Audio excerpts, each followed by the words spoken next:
Don't forget to subscribe and leave a comment on this video saying I subscribed. Let's get into it.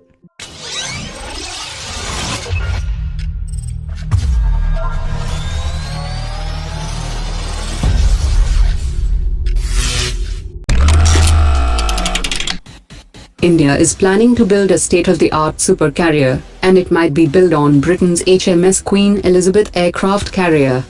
According to latest reports, discussions are underway to buy the detailed plans for the 65,000-ton aircraft carrier, and an Indian delegation has already visited the dockyard in Scotland, where the HMS Queen Elizabeth was assembled, and a second supercarrier is being built currently. If India and UK arrive at an agreement, the new ship would be built in India, but UK companies could supply critical parts for the carrier. India wants to use a heavier aircraft than the F-35B that are currently being tested on Queen Elizabeth, which would mean constructing different launch systems.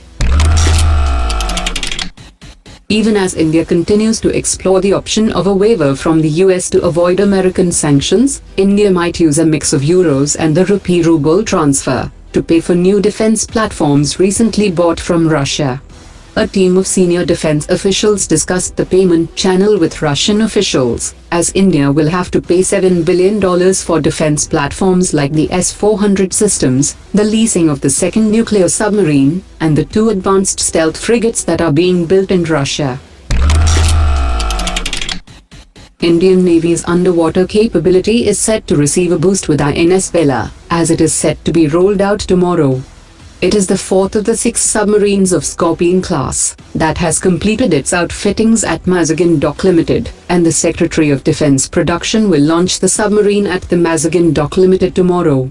India has also placed an order for 36 Exocet anti-ship systems for the Scorpene submarines.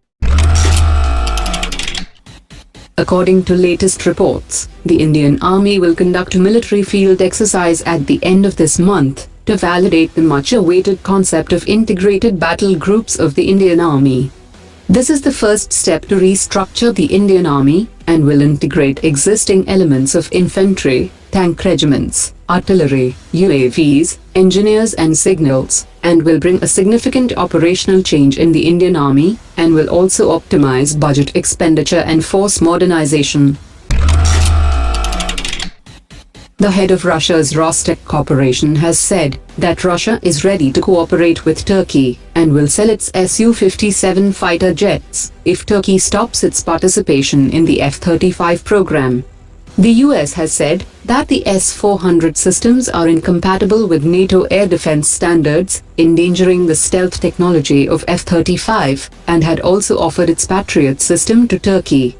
Meanwhile, the Turkish foreign minister has said that S-400 purchase is a confirmed deal, and if necessary, Turkey would meet its defense needs from elsewhere.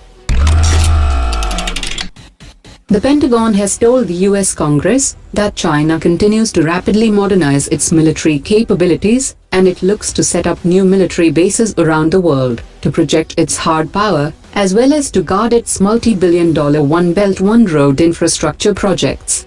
China will seek to establish additional military bases in countries with which it has a long-standing friendly relationship and similar strategic interests, and it could include West Asia, Southeast Asia, and the Western Pacific.